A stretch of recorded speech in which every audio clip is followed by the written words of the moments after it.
அனைவருக்கும் வணக்கம். ஜனவரி 24ஆம் தேதி நடந்த விதை பகிர்வு நிகழ்ச்சியை தான் நீங்கள் இப்போ பார்க்க போகிறீங்க.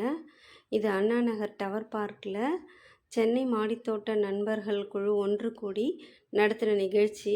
இதோட அட்மின் லோகமேரி அவர்கள் அவங்க தான் இந்த நிகழ்ச்சி ஏற்பாடு பண்ணியிருந்தாங்க.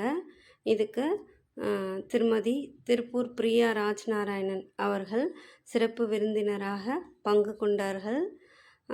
இதில் அவருக்கு பலரும் தங்களுடைய அன்பளிப்பாக பல பொருட்களை வழங்கினார். இது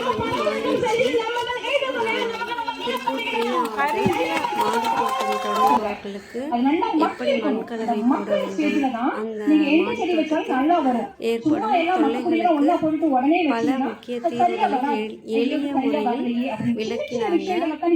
இதை தான் நீங்கள் பார்த்துட்டு மக்கக்கூடிய குப்பைகள் நிறைஞ்ச மண்ணு கம்மியா இருந்தாலும் பரவாயில்ல, மக்கக்கூடிய பொருட்கள் அதிகமா இருக்கிறது அந்த கண்டெய்னர்ல இருந்தாலே போதும். அங்க சிறப்பா செடி வரும். மண்ணு வளமா இருந்தா செடி வளமா இருக்கும். வளமா இருக்க செடி எந்த பூச்சியும் தாக்காது. அப்போ ஒரு ஸ்டேஜ்ல அறுவடைகள் எடுப்பீங்க. அறுவடை எடுத்ததுக்கு அப்புறமா மறுபடியும் அங்க ஹெல்த்தியா ஏதாவது ஒரு ஊட்டம் தேவை இருக்குது இல்லையா, அதெல்லாம் நீங்க அடிக்கடி கொடுக்கவே தேவையில்லை.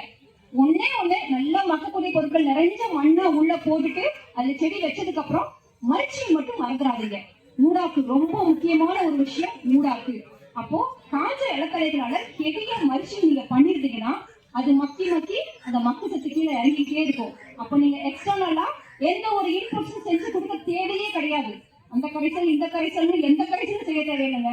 நாங்களாம் அப்படிதான் பண்ணிட்டு இருக்கோம். மல்ச்சிங் மட்டும்தான். இல்லைன்னா யோசிச்சு பாருங்க, இவ்வளவு சுத்திட்டு எங்களுக்கு என்ன பாக்குறதுக்கு ஆள் இருக்காங்க நினைக்கிறீங்களா? அந்த 3 ஏக்கர் நிலத்துல கூட ஒரு ஆள் தான் நான் வேலை செய்வேன். 3 நாள் வாரத்துல அங்கதான் ஷெட்யூல் வச்சுட்டு தான் நான் எல்லாம் பண்ணிட்டு இருக்கிறோம். அப்போ ஒரு மெஷினை வச்சுக்கிட்டா மினிமம் டில்லிங் நோ டில்லிங் ஃபார்மிங்கா 40 சென்ட் இடத்துல ஒரு உணவு காட்டவே உருவாக்கி வச்சிருக்குது. கண்டிப்பா நீங்க எல்லாருமே விசிட் பண்ணுங்க. நெக்ஸ்ட் இயருக்கு அதான் பிளான் பண்ணிருக்குது. எல்லாருமே விசிட் பண்றதுக்கு நிறைய பேர் வந்திருக்கிறாங்க. ஒரு சிலர்லாம் விசிட் பண்ணிருக்கிறாங்க. ஸோ நீங்க வந்ததுனாலே தெரியும் அந்த மண் அந்த மாதிரி மாத்திக்கணும். எதுவுமே செய்ய தெரியல, சும்மா விதை விழுந்து கூட அங்க அவ்வளவு காய் காய்ச்சிட்டு இருக்கும். எனக்கு என்ன வேணுமோ அந்த உணவு கடையில இருந்து நான் எடுத்துக்க முடியும். அந்த மாதிரி இது ஆயிடுச்சு. விதை விழுகுது முளைக்குது. அந்த மாதிரி மாறிடுச்சு. இந்த காய் அவ்வளவு சேஞ்சஸ் கொண்டு வர முடியுது. யாரும் ஃபார்மர்ஸ் கிடையாதுங்க. நம்ம எல்லாருமே ஸ்லோ ஃபார்மர்ஸ். ஆனா அந்தந்த போதிய டைம் அவகாசங்கள் கொடுத்து நம்ம பண்ணும்போது அது பெரிய பராமரிப்புக்கு தேவைப்படாது. ஸோ எந்த ஒரு டில்லிங்கும் பண்ணாம நம்ம பண்ண முடியும். கேட்டாங்க என்ன கொண்டு வரமா,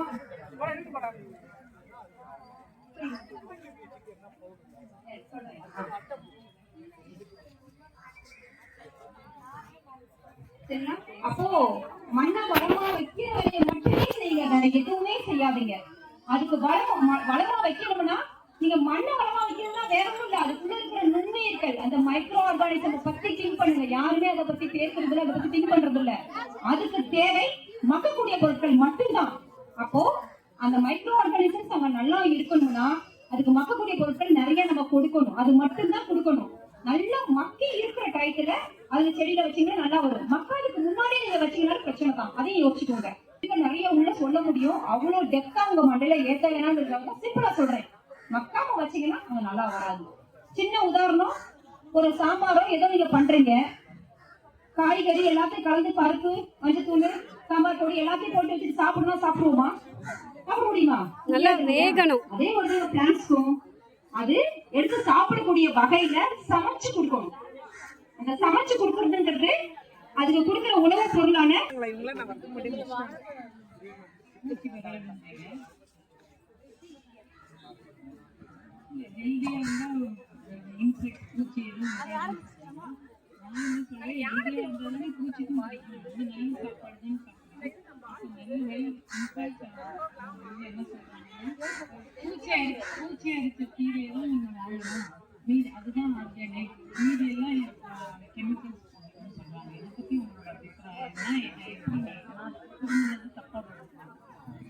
என்ன கேட்டாங்கன்னா புரிஞ்சுதுங்க எல்லாருக்கும்? கேள்வி புரிஞ்சுதா? ஓகே. இல்லைங்களே நல்லா இருக்கிறத சாப்பிட்டாதானே ஹெல்தி, அப்புறம் எப்படி அப்படின்னு கேக்குறாங்க. insects do not attack healthy plants. இந்த உலகத்துல, அதாவது இந்த உலகம் இல்ல, இந்த யூனிவர்சிட்டி எடுத்துக்கலாம், வீக்கா இருக்கிற ஒவ்வொன்றுதான் இன்னொருக்கு உணவா போக போறது. இல்ல அது எல்லாத்துலயுமே உண்டு. இப்ப நாமளே இந்த சரீரம் இருக்கு, இப்போ உடனே வந்து எனக்கு ஏதாவது நோய் அட்டாக் ஆகுதுங்களா? எப்போனா அதுக்கு ஏற்ற மாதிரி வீக் ஆகும் போதுதான். ஒண்ணும் இல்ல, ஒரு சின்ன உதாரணம். இப்ப நான் இன்னைக்கு நல்லா இருக்கிறோம், இப்ப ஒருத்தவங்க யாரும் தவறிட்டாங்க. இப்ப தவறுனப்போ அன்னைக்கு எப்படி இருக்கு அவங்களோட பாடி? பேசாம இருக்கும் அது பாட்டுக்க. ஒரு 2 மணி நேரம் கழிச்சு என்ன ஆகும்? அழுகும். அதுக்கப்புறம் என்ன ஆகும்? என்ன வரும்? புழு வரும். புழு வந்து திங்குது இல்ல? ஏன் அந்த புழு முத நாளே திங்க வேண்டியதானே? அந்த புழு முத நாளே திங்க வேண்டியதானே? ஏன் திங்கல? அது வீக் ஆகி அதுக்கான உணவா அது மாறும்போதுதான் இல்லையா? அப்படிதாங்க, வீக் ஆனாதான் ஒரு புடியே ஒரு மானை வந்து துரத்திட்டு போகுதுன்னா எல்லா மானும் அகப்படாது, வீக் ஆகுறது தான். அந்த வீக்குங்கிறது எப்படி வேணாலும் ஆகலாம். ஒண்ணு ஒரு கல்லுல தட்டி விழுந்து அந்த மாதிரி வேணா மாட்டும். ஆனா நல்லா ஓடிக்கிட்டு இருக்கிற எல்லா மானும் மாட்டாது. அதுல ஏதோ ஒண்ணு வீக்கா இருக்கிறது தான் ஓட முடியாம மாட்டும் இல்லைங்களா? இதெல்லாம் அக்செப்ட் பண்றீங்களா? அதே மாதிரி தாங்க ஒரு தாவரம் நல்லா ஹெல்த்தியா இருக்குதுன்னு வச்சுக்கோங்க, ஆரோக்கியமா இருக்குதுன்னா அதை சாப்பிட்டு அதனால ஜீரணிக்க முடியாது. அந்த பூச்சி இருக்கு இல்லையா, பூச்சினால பூச்சிக்கு வந்து டைஜஸ்ட் ஆகாது. இதுல இன்னும் நிறைய விஷயங்கள் போலாம், டெப்தா போகணும்னு நிறைய இருக்குது. ஒரு சிறுதானியமே எடுத்துட்டா நிறைய பேர் சாப்பிடுறீங்க இல்லையா? சிறுதானியம் சாப்பிடுற எல்லாருக்குமே இல்லங்க எனக்கு ஜீரணமே ஆகல, ஆனா இது நல்லதுங்கிறாங்களே. ஆனா எப்படி சாப்பிடணும்னு நமக்கு தெரியலங்க. அந்த தானியம் எவ்வளவு நாள் ஆகி சாப்பிடணுங்கிறது நமக்கு தெரியல. மில்லட்ஸை பொறுத்த வரைக்கும் 1 இயர் பழசான மில்லட்ஸை சாப்பிடுங்க, டைமண்ட் ஈக்குவல். இதெல்லாம் நான் வந்து ட்ரைபல்ஸ் கிட்ட இருந்து நிறைய கத்துக்கிட்ட விஷயம். புதுசா ஹார்வெஸ்ட் பண்ணணும்னா எடுத்துக்கொண்டு வந்து கடையில வச்சு அந்த புதிய பயிர்களை தானியங்களை நீங்க வாங்கி சாப்பிடும் போது உங்களுக்கு ஜீரணம் ஆகாமல் பிரச்சனைகள் வந்து ஏற்படும். சரிங்களா? அப்புறம் இன்னொன்னு சொல்லுவாங்க, இப்போ ஒரு அவங்க சிஸ்டர் கேட்டாங்க, கீரைகள் இருக்குது, ஓட்டையான கீரைகள் தான் மேம் நீங்க கேட்டீங்க அந்த கொஸ்டினுக்கானது. ஓட்டையா பூச்சியா இருக்கிற அந்த கீரைகள் தான். அது எதுக்காக சொல்லப்பட்டு சொல்லுவாங்க இல்லையா, பூச்சி பிடிச்ச கத்திரிக்காய் தான் நல்ல கத்திரிக்காய், அதை பார்த்து வாங்குங்கன்னு மார்க்கெட் சொல்லுவாங்க. எதுக்கு சொன்னாங்கிறத நம்ம புரிஞ்சுக்கணும் அந்த இடத்துல. அதாவது பூச்சி வந்த காய்கறிகளையோ இல்ல கத்திரிக்காயவோ இல்ல கீரையோ நம்ம வாங்கும் பொழுது ஏன் வாங்கணும்னா நல்லா இருக்கும்னா அங்க நஞ்சு தெளிக்கப்படாத காய்கறிகள், அதுக்காக தான் அதை வாங்க சொன்னாங்க. ஆனா பிளான்ட் வீக்கா இருக்கு, பிளான்ட் ஹெல்த்தியான பிளான்ட் நாங்க சொல்லப்படல. சரிங்களா? பூச்சி பிடிச்ச கத்திரிக்காய் மார்க்கெட்ல வாங்கணும்னா நஞ்சு தெளிக்கப்படாமல் இருக்கும், எந்த ஒரு ரசாயனங்களும் தெளிக்கப்படாமல் இருக்கும். அதனால அது நீங்க தைரியமா அதை வாங்குங்க, தெளிக்கப்படாம நல்ல காயா இருக்கும் அப்படின்னு சொன்னாங்க. ஆனா அங்க பிளான்ட் வீக்னு சொல்ல, பிளான்ட் வீக்கா இருந்ததுனாலதான் அங்க வந்து பூச்சி வந்திருக்குது, பூச்சி சாப்பிடறதுக்காக அதை வந்திருக்குது. அப்ப பிளான்ட் ஹெல்த்தியா வைக்கணும். பிளான்ட் ஹெல்த்தியா வைக்கணும்னா அது இருக்கிற சாயில் ஹெல்த்தியா இருக்கணும். அந்த சாயில் ஹெல்த்தியா இருக்கணும்னா அங்க இருக்கிற மைக்ரோ ஆர்கானிசம்ஸ் ஹெல்த்தியா இருக்கணும். அங்க இருக்கிற மைக்ரோ ஆர்கானிசம்ஸ் ஹெல்த்தியா இருக்கணும்னா அதுக்கு தேவையான உணவு சரியா இருக்கணும். அந்த உணவு தான் எதுன்னு தெரியாம நம்ம குழப்பத்துல இருக்கிறோம். அதுக்கு தேவையான உணவு மக்கக்கூடியதுதான். நீங்க எக்ஸ்ட்ரா கொண்டு வந்து ஃபீட் பண்ணீங்கன்னு வச்சுக்கோங்களேன், ஸ்பூன் ஃபீடிங் ஆயிடும். ஒவ்வொரு டைம் நம்ம கொடுக்கறத எதிர்பார்த்துட்டே அந்த பிளான்ஸ் நிக்கும். எல்லாமே நம்ம வாழ்வியலோட ஒன்றி எடுத்துக்கோங்களா. விவசாயமே வாழ்வியல் முறைதான். நம்ம மனுஷங்களோட ஒப்பிட்டே நீங்க பாருங்க. ஒரு குழந்தைய நம்ம வளர்க்கிறோம், எப்ப எடுத்தாலும் ஸ்பூன்ல எடுத்து கொடுத்து சாப்பிட வச்சு பழக்கணும்னா அதுக்கு நாமளே எடுத்து சாப்பிடணுங்கிற தண்ணி எனக்கு வராது, எப்பவுமே வராது. அப்ப ஒவ்வொரு டைமும் நமக்கு கொடுத்தா அதுவா எடுத்து சாப்பிட்டு தன்னை ஹெல்த்தியா வச்சுக்காதது. குழந்தைங்களுக்கு அப்படிதான்.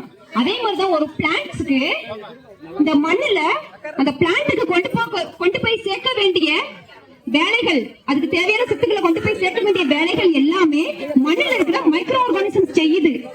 அதுகளை வேலை செய்ய விடாம எக்ஸ்டர்னலா கொண்டு வந்து நீங்க கொடுத்துட்டீங்கன்னு வச்சுக்கோங்களேன், அது என்ன பண்ணும்? எக்ஸ்டர்னலா கொண்டுட்டு வர்றத எக்ஸ்டர்னலா கொண்டு வந்து கொடுத்தீங்கன்னா அப்படியே பழக்கப்பட்டுரும். நமக்கு அங்க இருந்து கொடுப்பாங்க அப்படின்னே சாப்பிட்டுட்டே இருக்கும். தானே எடுத்துக்கணுங்கிற தன்மை மறந்து போய் நிற்கும். இதெல்லாமே நம்ம மாத்தி விடுறோம். இதெல்லாம் சரியா நடக்கணும்னா மைக்ரோ ஆர்கானிசம்கான உணவுகளை, இந்த மக்கக்கூடிய பொருட்களை கொண்டு போய் அவங்களுக்கு நம்ம கொடுத்துக்கிட்டோம்னாலே போதும். அதோட வேலைகளை அதுவே தானே செஞ்சிருக்கும். ஒவ்வொரு தாவரங்களுக்குமே வெவ்வேறு விதமான சத்துக்கள் தேவைப்படுது. அந்த வெவ்வேறு விதமான சத்துக்களை அந்த செடிக்கு கொண்டு போய் சேர்க்கக்கூடிய மைக்ரோ ஆர்கானிசம்ஸும் வேற மாதிரி இருக்குது. அப்ப அவங்க எல்லாத்துக்கான உணவை நம்ம கொடுத்தா போதும், அதது வேலையை அதது செய்யும். நாம செய்ய வேண்டிய அவசியமே இல்லை. சோ இங்க முழுக்க மைக்ரோ ஆர்கானிசம்ஸ் நுண்ணுயிர்களுக்கான உணவு கட்டத்தை நாம உருவாக்கணும். அப்படி உருவாக்கி வச்சோம்னா அங்க இருக்கிற நுண்ணுயிர்கள் நமக்கான உணவு மட்டும் பார்த்துக்கணும். தேங்க்யூ.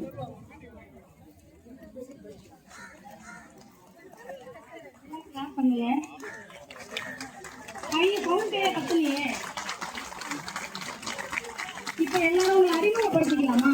மெயின் அதுதான் சரிங்களா? ஒரு 5 நிமிஷம் பாஸ். நீங்க யாருன்னு எனக்கு தெரியல. ஒரு உங்களுடைய பேர் அவங்க எடுத்து வரேனாங்க. விசிறி மாதிரி வரல அப்படியே. வாட்டர் பாட்டில் மேரி அப்போ ஷோகேஸ்ல விசிறி மாதிரி அப்படியே இப்படி வருமே. Okay okay. வாழை இலை நீக்கிட்டா. இது பேர் என்ன சொல்றது? Fish tail. எல்லாருக்கும் வணக்கம். நான் மணி சீக்கிரம்ல இருந்து வரேன். Hi ma'am. மேம் எங்க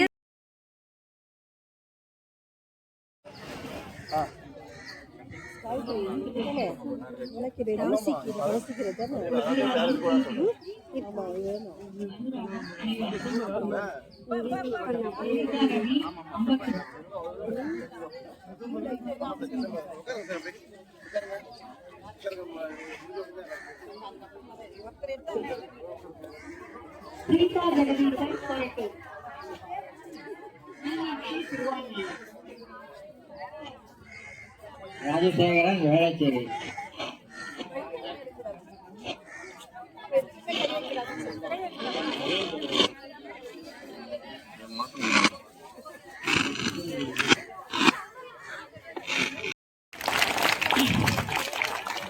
இன்னும் வந்து புதிய புதிய மக்கள் வரணும். அதுதான் நம்மளுடைய என்ன சொல்றது வெற்றி. நம்மளே வச்சுக்கிட்டு நம்மளே இருக்கிறது பெருசு இல்ல. எல்லாம் கோயம்புத்தூர்ல 200 300 100 பேர் இருப்பாங்க. நம்மள இன்னைக்கு 500 வந்ததுக்கு காரணம் நீங்க தான். நீங்க போய் நிறைய மக்களை உற்பத்தி என்ன சொல்றது புதிய மக்களை உருவாக்கி இருக்கீர்கள் நீங்கள் அனைவரும். ஒருத்தர் ஒரு 10 பேருன்னா ஒரு 20 பேருன்னா வந்து சேர்த்து வச்சிருப்பீங்க. உங்களை அதை பத்தி சொல்லியிருப்பீங்க இல்லைங்களா? ரொம்ப சந்தோஷம். அனைவருக்கும் மீண்டும் வந்து என்னுடைய அன்புடன் நன்றியை தெரிவிச்சுக்கிறேன். உங்கள் அனைவரையும் நம்ம குழு அனைவருடைய சார்பிலையும் இந்த கிஃப்டை அவங்களுக்கு அன்பளிப்பை நம்ம ரமாசூரியம்மா கொடுக்குறாங்க.